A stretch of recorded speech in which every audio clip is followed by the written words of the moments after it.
maybe we'll be solid. We already have 2 comments from Ben James, our resident A-State fan. So, And James already. yep. We've been on for 20 seconds, Ben. He actually commented before we even went live because I guess when I put the link up on YouTube, it pops up. And so he commented already. He says, "What's up, everyone? And disappointed for Red Wolves, but at least they made the tournament. Team was young. Majority of the players have never experienced postseason, and they got a test so they know what it takes." Well, I'll tell you, Ben, the Red Wolves got kind of the raw end of the deal today. I mean, you guys put up 8 runs against Georgia Southern, and I mean, it's just tough because Gailey, I believe I'm pronouncing that right, Gailey, he only gets through I think 2/3 of an inning. So it's just tough, and the rest of the way, you guys kind of had to piecemeal it. But we'll get into it a little bit more as we continue through with the show. But I mean, Silva did a great job this year. You guys, this is a building block year for you guys. I'm excited to see what you guys do next year because you guys are definitely moving in the right direction. Absolutely. Got Buzzard Ball jumping back on saying, "Hey, and Southern Miss to the top." I know you got a lot to say about that one, TJ. Ethan Murdoch wants to know the keys for the Herd to pick up the victory tonight. Maybe we can go over that here in a little bit. Ben called the upset for ODU, and Buzzard Ball agreeing that Silva is a great coach. So Silva's a fantastic coach. I mean, you just see what A-State baseball was, and they had success earlier in the decade, but like the past couple of years, they just haven't been the same. And just what they did this year, I would honestly say if it wasn't for the 2 cream of the crops teams at the top of the conference and Kevin Schnall being a first-year head coach with 44 wins, now 45 with the win over Georgia Southern just now. I mean, Silva's got a conversation for what he was able to do this year and get A-State back into the tournament. So, yeah, absolutely. Blake Morgan equals bad for USM. So I got to apologize to Buzzard Ball and Southern Miss fans everywhere. I did my tweet to kind of like wrap up the game. I gave the final score, and I actually had said that Texas State beat Southern Miss 9-1. I got the numbers mixed up, so I want to apologize to Golden Eagle Nation. Well, you stated who won correctly, but when you went to the score is when you had it flipped, right? Mm-hmm. Yeah. So you knew what happened. It was just a placement of numbers. I did know what happened. I watched all 9 innings. But it feels like for the last 24 hours, I put this out on Twitter. The last 24 hours, I've just been posting. So I'm starting to see things. And so we fixed it. Yeah, for those viewers who are tuning in, wondering what's going on, we usually don't go twice or live twice a week for the baseball aspect, but this is an important part of the season, important time. TJ and I are working on a lot of stuff in the background to expand and further and better the Sunbelt Syndicate coverage. I thank TJ tremendously for that. He really knows what he's doing, and can't wait to get into that. Yeah. Yeah. But yeah, I mean, this was a fun one to kind of put together last minute, but TJ's been right on top of it. As you see, we've retweeted everything that he's put out because he's live tweeting the game as it goes on. A lot of people can't sit there and watch these whole games, right, TJ? I mean, there's people at work that wish they could be in Montgomery or, can't leave, throughout the middle of the day because they got kids in school or whatever. So hopefully what you've done is allowed a lot of people to follow along quite a bit easier. If they can't jump on the stream, they can't have it on at work. They can't see it live. So tremendous job doing that so far. And we're gonna go over some of the games that have already happened, right? Yeah, no, I appreciate that. And that's what I hope to do. I work mornings, get off at noon. So I got a late start today with the Troy ODU game. But, I'm just hoping, because you've had fifth quarter CCU on Yep. Hayden when he was on and he was live tweeting the games. That's how I was getting my stuff when I was up at Syracuse. So, I know how important it is, and I try to do my best. So if anybody was updated because of me, I hope that it was what you were looking for. Well, I'll tell you what, I was updated because of you. I'm just talking to you before we jumped on live here about being at the Carolina Hurricanes game because I'm a hockey guy too, and get to take the wife and kid to that, or her parents helped take us to that, I guess I Yeah, should say. you were a little casualty as well. You picked up you picked up an injury. You weren't even in the starting lineup. Yeah, no, just a casual puck to the head that we didn't even get to keep, as unfortunate as that was. But yeah, I guess I was a hockey player because I stayed in the game, didn't leave. No blood, so we're good there. No pain, no gain, Dom. It's Little playoffs time. Come on. Yeah, it is. It's playoff time for baseball. It's playoff time for hockey. It's all in. You got to do what you can to get the team to win. Unfortunately, they lost. But here, the point of the whole thing was I couldn't have the game on live as I was at another sporting event live. So I was literally reading your text to see what was going on during those games. And we were working as a team to repost those things from the syndicate account as well. So it all worked out very well. It helped me keep up to speed. We pretty much got home, I think I told you, like right as the second game was ending. I think I saw literal last seconds of the second game yesterday. I will go ahead and put those scores up on the board so we can't talk about them. But yeah, I saw the very, very last few seconds of Georgia Southern and Arkansas State. But, well, I guess you want to just go in order of how they happened. Is that the easiest thing to do here? Yeah, I think just running through a little bit, like in order, just to touch on the big performances. And, so I guess we can start with Texas State, App State. Nice. Well, I mean, you saw, if you're following along with the 3B show, that we've been taking some picks in some games, and we did have somebody, Seth, in the middle there of that graphic, picked Appalachian to, I would say, spring the upset. I mean, I don't know how big of an upset, because I think all those teams towards that area were all pretty close in record, actually, and App State had beaten them earlier in the weekend series this season.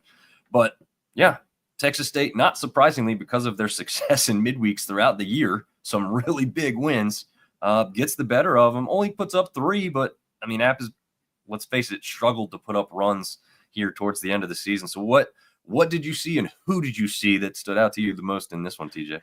I mean, this isn't breaking news. Anybody that's been following along with this tournament knows exactly who I'm about to bring up. It's Bryson Dudley, starting pitcher for Texas State. I mean, he's the story. And 9-inning complete game, 2-hit shutout with 10 strikeouts. In 104 pitches as well. Like it was efficient. It was dominant and it was efficient. He went the distance. He gave, while you said that Texas State only able to put up 3 runs on some timely hitting early on in the game, he just shut out App State. And, the one time, top 7, that was when App State finally found the chink in the armor. The leadoff double to Dylan Moquin, and then ends up getting the out on a strikeout, and then he forces a line out to Chase Moore, and they double up Moquin at second for the double play. And it's just like, that was just the afternoon for the Mountaineers. Yeah. It was nothing necessarily that they did. It was just Dudley's day. And, Dudley early on in game 1 of this tournament, he's got a case for performance of the tournament. I mean, it was an outstanding performance for Bryson Dudley. Yeah, and Artie Cat's with you. Artie Cat is our hardcore resident Texas State Bobcat fan. So he's saying it's probably the best Sun Belt pitching outing all season of any player. It's certainly up there. And it was gritty too. Like It wasn't just the fact that it was dominant and it was efficient. He was working at such a high pace. He's like, I was timing him about 8 seconds from the time he caught the ball until he was releasing the next pitch. He's got the Brett Cecil goggles. He's got the goatee. He looks like a madman. I mean, he's one of those gritty college pitchers that he was on top of it yesterday. Shout out to him. He seriously, if it wasn't for game 2, he had the performance of the day overall. But we'll get into that a little bit later. Yeah, Buzzard Ball saying definitely not the best outing of the season. Let's be real now. He's got a case. He's got a case. I will say 10 strikeouts, 2 hits given up, a complete game shutout in the play-in game. I mean, that's with what's on the line and everything. I mean, that he's got a case. Is it the best all season? I'm not going to go through every single performance and do that, but I mean, I would say if that's not a top 5 performance, I would have a problem with that. I would say Just with easily from what's what on I the line. yeah, that's true. And I would say easily, even if you compare the best outing against the highest ranked RPI team that somebody faced all season or whatever, blah blah blah, it's still easily top 2 or 3. So I mean, it's not any further down than those. But Buzzard Bowl's point does ring true to some extent. This is an App State team that literally got into the tournament in the last inning of the last game of the regular season. So no, they're not a world beater. But Texas State was also in a play-in game, so yes, it did matter a lot, right? So the playing field was even, and Dudley just came out and absolutely killed it. There's nothing but praise for Bryson Dudley. He pitched his tail off. Yeah, and he's done that a few times to a couple pretty big name teams earlier this season as well. So he's that midweek warrior. Yeah, exactly. He absolutely is, and that's why. That was exactly the point Marv and I pointed to when we're like, who are we picking here? What has Texas State done all year? Yeah, they faltered on the weekends against Sun Belt Conference foes. For what reason? I don't know exactly. But in the midweeks, they pretty much got it done. So it was hard to, pick against your own favorite team here with the App State stuff in the background. But, you got to feel like you know what you're doing. And I thought Texas State would get the better of them. And, hey, lo and behold, they did. So, yeah, his point, JB threw a complete game against App State as well. I was there for that one, live in person there for that one. And I'm pretty sure it was a complete game. I think Buzzard Ball is correct there in that one. A-State is top 5 in ERA in the Sun Belt. So that kind of transitions us to the next game there with Georgia State taking them down, however, 13-8. The whole crew got this one wrong all the way across the board. TJ, I don't know if you had any thoughts before that one started up, but who would you have taken, or who did you kind of in your mind take before that one went? No, I won't go that far because I hate I hate the 2020 hindsight. I could make myself look real smart right now, but like I kind of had the same feeling as everybody else. Like Georgia Southern in the tournament, 10's a little low. That's a low seed, or excuse me, not 10. But that's low. I don't like 9, that. Right? Yeah, I don't like that. So I thought it was a coin flip. I really liked what A-State had going in. We were talking a little bit before we started officially. Mike Silva did a great job. He's done a fantastic job this year. But it was, top tier pitching performance in game 1 and then pitching not apply in game 2. And Georgia Southern, just some timely hitting. The big story, of course, Juju Stevens, the designated hitter, and going into his first at bat, you look at they were talking about it on the broadcast. And when I saw the starting lineups before the game, I was like, I don't know about that. 182, 4 for 22 on the season. And That's your designated hitter going into a play-in game for the Sun Belt tournament. I was a little perplexed by that, but he knows his guys, and he went 6 for 6 with a home run, 2 doubles, 4 RBIs, 4 runs scored. I mean, it's one of the best performances by any single hitter in college this year. So props to him. He ripped his pants, and he actually, in today's game, Georgia Southern, he gets the start again, and he's still wearing the ripped pants. If it ain't broke, don't fix it. So Juju Stevens gets the shout out in this one. It was tough for A-State, as we kind of pointed to before. Gavin Gailey, he gets knocked out of the game after just 2 outs. Gives up a leadoff single. He gets 2 outs, and then he walks to 2 singles. Georgia Southern able to score 3. He gets pulled, and then the Red Wolves are pitching by committee the rest of the way. And it's just a recipe for disaster, but they did get something going. I mean, they did get something going in the bottom of the 3rd inning. They plate 4. They're able to stick with it. They're able to get a couple more in the later innings, but Georgia Southern, it was just a full team performance. We talked about Stevens, but it was a full team performance. Just getting those hits together, stringing them together, putting runs across the board. So Georgia Southern takes it relatively easily.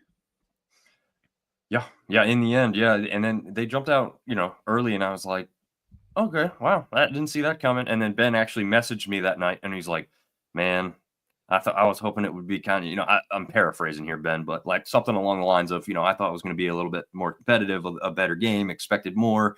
And I said, it's early. And then, of course, they did have that, like you said, they had that little comeback, and you thought, all right, maybe we got a game here. And, in the end, 13-8 for a team that, very early this season did not look like they were going to be making the Sun Belt tournament. I don't think anybody thought that they were going to be in that position.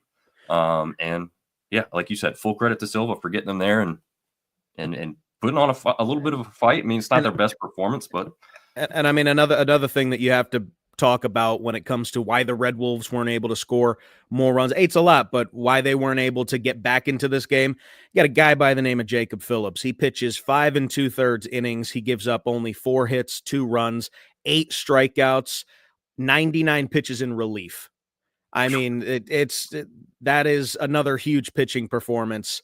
I know I said pitching need not apply in the second game because of how many runs there were, but Phillips locked it down and just stalled any momentum that A-State might have had. So big shout out to him. And Georgia Southern moved on. Had it not been for Stevens, that would have been the story.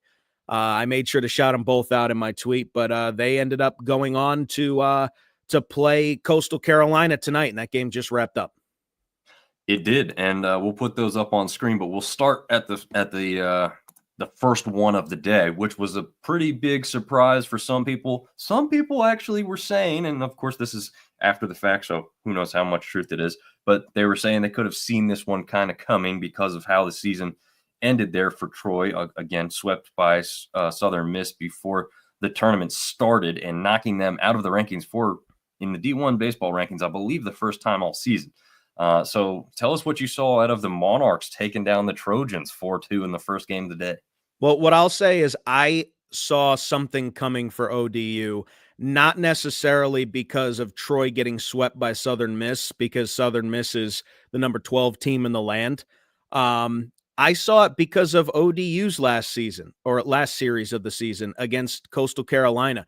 They get swept by the Chanticleers, but they have a lead in each of those games and are playing ahead. And then Coastal does Coastal Carolina things and comes back and wins each of those games. But just like in each of those games, they jump out in the top frame and grab a lead. And then it takes Troy until the bottom of the third to get 2 back. And then they played another 2 in the 7th. And that's the entire game. It's just timely hitting. Luke Waters with a big day. I'm going to try and get his final stat line up. I think I wrote it down. I did not. Look at me not being prepared. I'll see if I can pull Luke Waters. Because I'm on the wrong one. Bear with me. Luke Waters, 2 for 4, 2 RBIs. Big day for him. Able to just keep this momentum going for the Monarchs. I mean, they didn't have the season that they wanted, and they had some trouble throughout the year. Some renovations on their stadium, and they didn't get to play the whole home schedule at their place. So tough for them to go through this season. But it's a big win against number 3 Troy in this tournament. It's a huge win.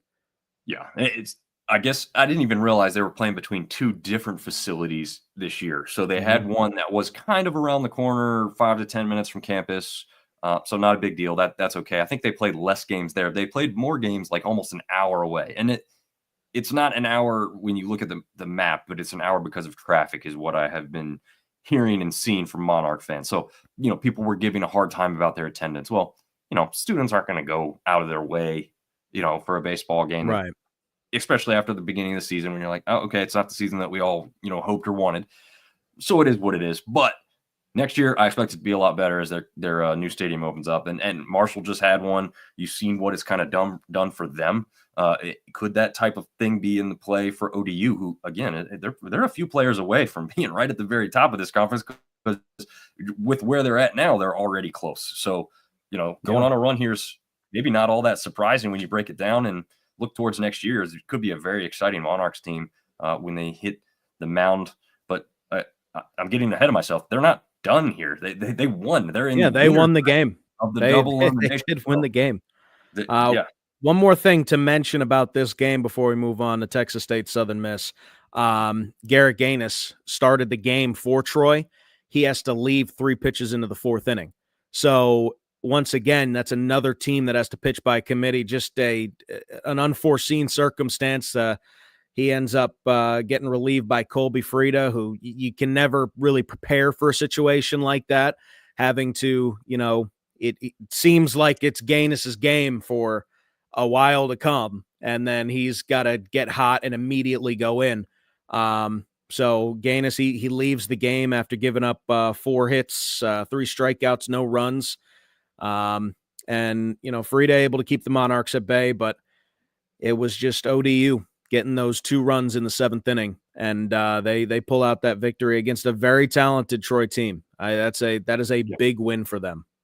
Yeah, I almost hate, before we jump on to the next game, because we definitely do need to get to that, but just quickly, how much, maybe you don't feel the same way, so they'll ask it either way, but I can't stand the fact that, like, Troy's going to have this kind of sluggish end of the season, possibly. I mean, they could still win their way back, but it doesn't look great right now, and they're being told they're on the bubble after being a top 25 team all season, losing only 1 series. Sure, they got swept from a conference foe who, like you said, is now the number 12 team in the nation. So I just hate the fact that for Troy, they have to win at least a few more games, I feel, at this point, even though I felt like their resume throughout the regular season was great. How are they a bubble team at this point? Their resume to this point was great, and it still is great. This is a shot. This is going to make things a little more difficult for them. D1 baseball projecting them as one of the last 4 in was very surprising to me. I thought that they were in danger of becoming a 4 seed. I didn't think that they should have. I thought that they were pretty much a lock for a 3, making a case for a 2. But with that loss, I would say if the season ended tomorrow, I'd say that they're probably a 3. I don't agree with it. I don't agree with it at all. They're in the top 25 all the way up until the last weekend of the regular season, and then all of a sudden they're going to get jumped by 10, 15 other teams. That doesn't make a whole lot of sense to me. Or excuse me, it's more like 7 or 8. But that doesn't make sense to me. It really doesn't. I get that you're swept. You're swept by Southern Miss. You're not getting swept by some bottom of the conference or some ragtag team of misfits. You're getting swept by someone who's making a case for another regional host in the Sun Belt. It doesn't make sense to me. Yeah. Buzzard Ball's ranking doesn't mean anything, only RPI, which is silly then. Like, why are we ranking teams if we're going by RPI for some of this stuff? I mean, I do get it to some extent. Like, you could pad stats and have a week out of conference, slate and beat up people that you're going to easily win against. I don't know, but the RPI is supposed to fix that too, right? Like, it's not a perfect system, just like the BCS rankings weren't perfect, but they did better job than allowing a bunch of humans to control it, I guess, because I don't know. It's like the college football playoffs now is a little bit better as well, but before that it was just kind of pick and choose type of thing. So hopefully it works itself out. No matter what happens to Troy, they at least get in the postseason tournament. I think for the conference, everybody would actually like that, because you're not going to see each other in the tournament unless you get far enough. So I'd like to see as many teams make it and have a shot to go further. But all right, enough of that. Southern Miss, number 12 in the nation, as we talked about, pretty easily took down Texas State 9-1. So not a complete shock or surprise to me. I don't think a lot of people were shocked or surprised, kind of like that first game. But what did you see out of Southern Miss that probably didn't surprise you, but that you have down in your notes? Nothing about this surprised me at all. It's a big time performance by JB Middleton, 7 innings pitched, another 10 strikeout performance by a pitcher in this tournament so far. Just 1 walk. And that's another big thing. He was efficient. He did his job. And then forgive me if I'm not pronouncing this correctly, but Kros Sivley, the relief pitcher. He comes in 1, 2, 3 in the 8th and ninth, just huge for the Southern Miss pitching staff. It was as business as it could have gotten. Texas State pitchers, they struggled. Talk about a tale of two staffs. You got 11 free passes on the day, 4 hit by pitches, 7 walks, 7 total pitchers in the game, none of whom went longer than 2 innings. Just a tough day for Texas State, but Texas State, now that we're in the double elimination, it's not over yet for them. Nope. They're going on to I'll check in who's playing who later. I had it ready, but they're still in it. They've got another game to keep their hopes alive. So, but I don't think anybody was shocked by this. It's Southern Miss. Everybody's been talking Coastal Carolina, Southern Miss. They're going to meet in the championship. That's what everyone predicts. And you see them tonight. You could see by that other score up there. These are two teams that took care of business in their first games. Yes. 6 Golden Eagles with multi-hit games. Jake Cook went 2 for 4 with a home run, his second home run of the year. And the scary thing to me about this, if there's anything newsworthy about this, is just the fact that this was a full team effort. There was nothing really that jumped out at you except for the fact that they were stringing hits together and they were dominant offensively. But this is a team where it's we've got a whole bunch of guys. Nobody's really, separating themselves on any given game. We're just all hitting. Oh, by the way, we have 2 all-conference honorees on the roster, plus the Sun Belt Player of the Year. This is a scary team. I don't think I'm breaking any news here. No, absolutely. I got to tune into probably the most out of all the games so far to this one, and I'll get to luckily take in a lot of the next one here as the Cajuns take on the Herd. But this one felt just like what I saw at App State when I saw Southern Miss in person against them. It just was a machine, right? Maybe they didn't hit on all cylinders, but it was like the steady consistency that beats you down and takes the game from you and just defeats the will you have to keep competing. Because it's dude, no matter what we do, they're putting up 2 runs every inning or 1 run every inning. If you average this out, they're putting up 1 run every inning, and we can't seem to get a single one, and that just wears on you after a while. And, Texas State had already had that big win yesterday. It was always going to be hard to kind of keep everything going the exact same way. But that's, I guess, what you hope coming in is that, hey, this team maybe rested too much, or something like that. But unfortunately for Texas State, didn't happen that way. Not a surprise, as you said.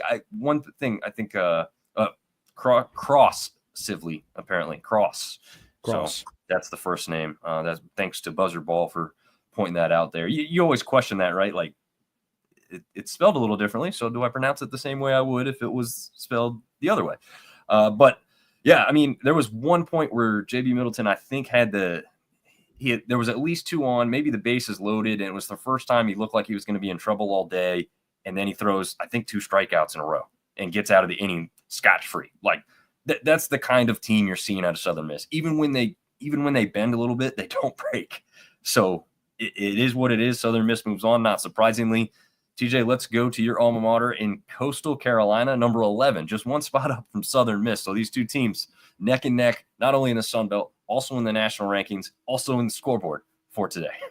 Yeah, Coastal Carolina, they take this one 8-1. It was Georgia Southern got out of the gate real hot yesterday, and then that just went away. It was all due respect, but they went up against Riley Eichhoff, and Eichhoff has a ton of experience in the postseason, both in regional play and in Sun Belt tournament play, and he showed off today. I mean, he went 7 2/3. He gave up 8 hits, but he only gave up 1 run, and that was huge for him. 6 strikeouts, 30 batters faced. He got nearly all of them out, 22 of them out.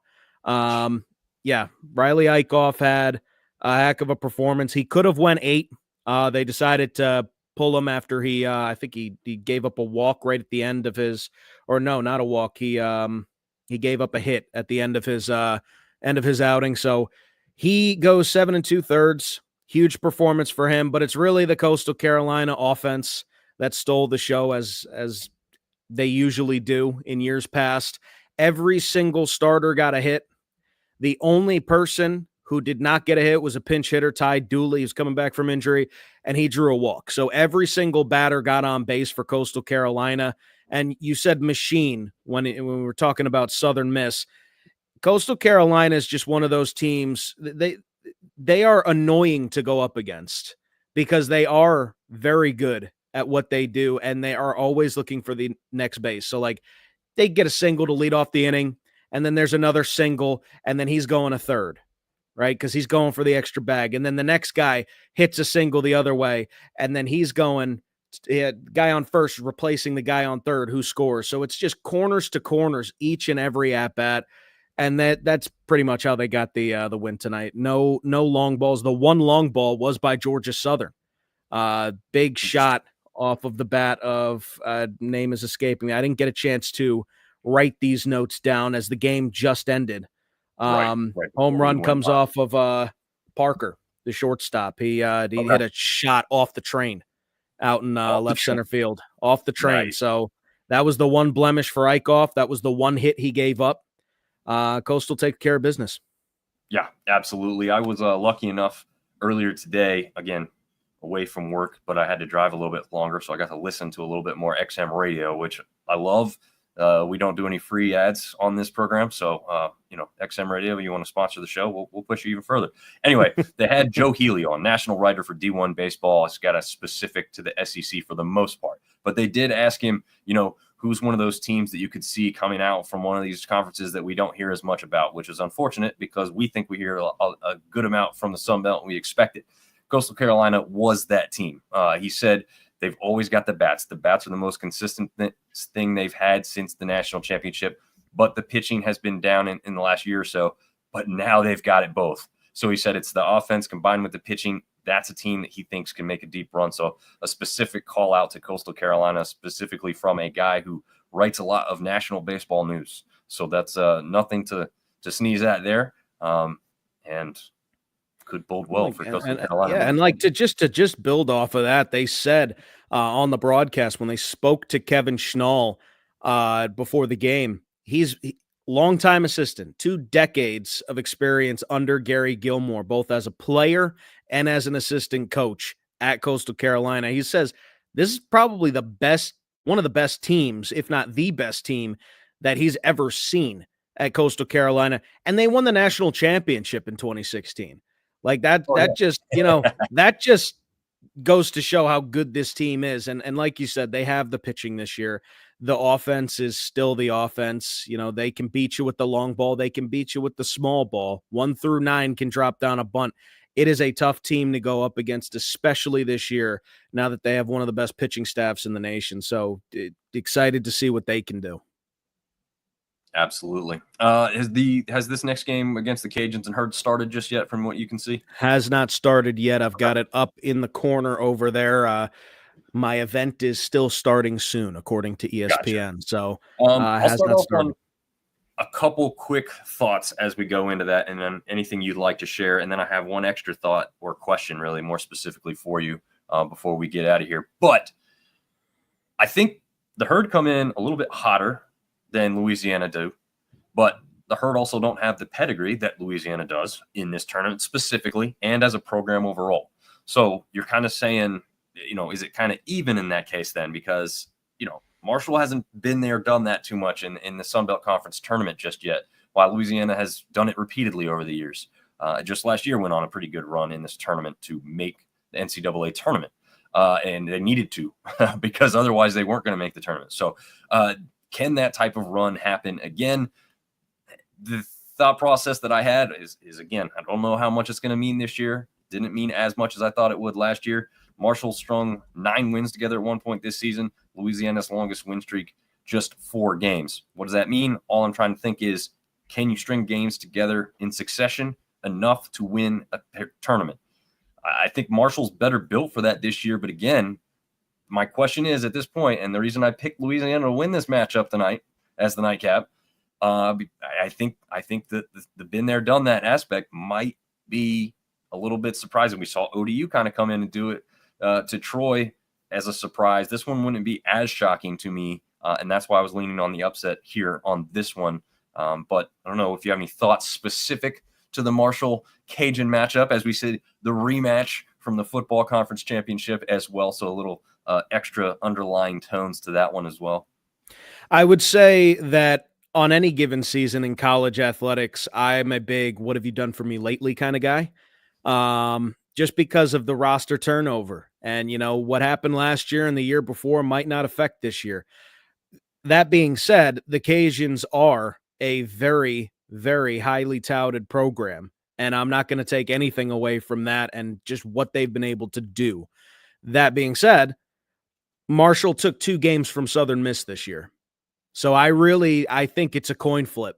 Honestly, I think this is a coin flip type of game. I would not be surprised if either one of these teams won. I'm going to lean towards Marshall and say that the Herd are going to win their first game here in the tournament. Nice. I think they've got the pitching, and I think I don't know if you have it in front of you, but Bryce Blevins, I believe, was supposed to be the starter going into this one, who's been on the show 2 years running. So maybe gets a syndicate bump that's weeks after the show appearance. We'll see if that comes to fruition. We haven't had any Cajuns on just yet, so we'll see if that is a detriment to the way that they go through this tournament. Hopefully not. That has nothing to do with it, but interesting nonetheless. So one last question I want to have us finish with here. The train around the stadium. Cool aspect? Is it kind of gimmicky? I know it's literally something that gets used for other purposes besides being an accessory to the baseball stadium. But what are your thoughts on that? Does it bother you as you watch a game? Or does it bother you that there's not many people and you can really hear the train? What are your thoughts? I think it's awesome. I think it's awesome. Just, you're going through, your routine, you catch the ball, go back on the mound, get ready, get the sign. And then all of a sudden you hear a train horn and it just goes into right out past left center. I love it. I think it's an awesome, little cool, minor league park sort of small thing. I don't know. I'm looking for the words, but it is cool. It's unique. And I like it. It kind of reminds me of Yankee Stadium. They got the train that goes out. You can't see it in Yankee Stadium, but there is a Yankee Stadium train station. So it is pretty cool. Yeah. And the Monarchists are actually covering what you talked about earlier, that you took one off the train earlier. Kate Parker. It was a shot. A shot. So that's awesome. I'm with you. I like that kind of stuff. I know some people like to give A-State a hard time about the waterfalls in the football stadium. I think it's awesome. I expect they light up as well. That's cool. You just don't see that everywhere. I'm a fan of the stuff in major league ballparks. I think that's one of the coolest aspects to baseball is each stadium is very kind of personalized. Mm-hmm. You go to NBA stadiums and NHL stadiums and most football stadiums, although Tampa has some cool stuff with the ship, type of thing. But most of those are circular and very, very similar and the same throughout. So for baseball, I think that's one of the cooler aspects is that every park feels really different. The field itself is pretty similar, but everything else could be very, very different. And so I think that's a pretty cool appeal. We can leave whether it should be in Montgomery argument for another show when we want to fill more time. But that I think is a cool thing. I love it. Any last notes, TJ, before we wrap up this update and look forward to a little bit more baseball tonight? No, I'm excited to watch Marshall, Louisiana. Any more questions that came through before we wrap up? I can check Instagram. We had some viewers popping in, but no questions from Instagram, so it looks like we're all caught up on that. Oh, we got one from Russ from Thundercast saying, should I snort bath salts to be able to stay up and watch this? Oh, why stop at bath salts, Russ? Just go a step up from that, if you can even go up a step from bath salts. Watch this game. Let's go. It's only 9:30, 9:40. Come on. Yeah. Sunbelt baseball time. Monarchists are saying yes, 100%, Russ. You should you should do this. Oh man, I love how these guys that do the podcast are just going right at it. Let's go. Fully in. We're fully committed to staying up way past our bedtimes to follow our favorite teams. That's why we love doing this stuff.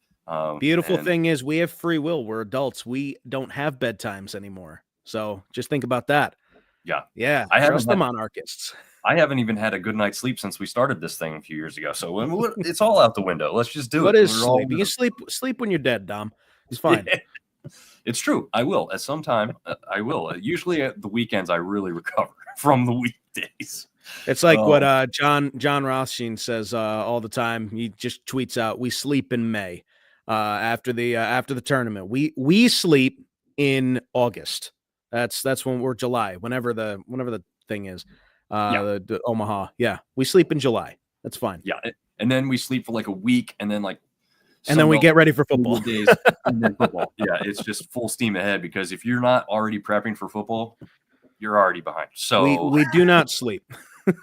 No, that's what I'll start tweeting. We don't sleep. Nope, we don't. I mean, I think last night I was up till 2 a.m. So technically, I'm closing in on 24 hours. No, I'm just kidding. I do get some sleep. It's just not as much as I used to. So, anyways, we will still stay awake a little bit longer, watch this baseball game, and prep for tomorrow. ODU goes against. Oh, I'm sorry, I had it pulled up. I did have this. Hold on. I'll refresh. Troy and Texas State matchup at 9 Central, 10 a.m. Eastern tomorrow. That's the first game. Yes, that's 10 a.m. our time in Eastern. Yes. If you guys are in the Eastern, and then the two losers, whoever loses this game tonight, will match up with Texas State in the game after that, and then we'll have Old Dominion versus Southern Miss. That one's on much watched for me at this point now, and then we'll have Coastal Carolina going up against the winner from this game tonight. Yes. So there you go. There it is. We will tweet out the official final scoreboard once this game goes final tonight. Hold on real quick. You got picks? Might as well finish with picks, right? For tomorrow? We don't have picks in just yet. I haven't set a deadline on those fellows. So I will get that from them here shortly. Right. Otherwise, those two guys will be sucking their thumbs and be wrapped in their blankies. So I got to get on them quick. Oh, man. All right. If that is all for tonight, we will come back at you. I guess I'll be out Thursday doing more hockey stuff, but maybe Friday we do another update. Well, let's see. After Friday, we'll have another 6 games to go over. As we get set for the Saturday, the if necessary day. Yep. So I think Friday would be a good day to do another one. And then maybe Saturday night we can do it again and get set for Championship Sunday. Absolutely. That's tentative. Right. I'm not promising anything. This is his show, but I think that would be pretty good. Yeah, I would love to keep up to. I mean, it's just fun to talk about it, right? I mean, unfortunately for me, I don't really live closer than 3 hours to the closest Sunbelt school. So me talking about Sunbelt baseball to people I work with are like, I don't know anything. So. That's why you come talk to us sickos, and that's there we go. We'll be on top of it. Sunbelt sickos, Sunbelt Syndicate sickos. There we go. Too many S's. Yeah, there's a whole lot of them in that one. But thank you all for tuning in, and we will catch you guys on the next tournament update. See you later.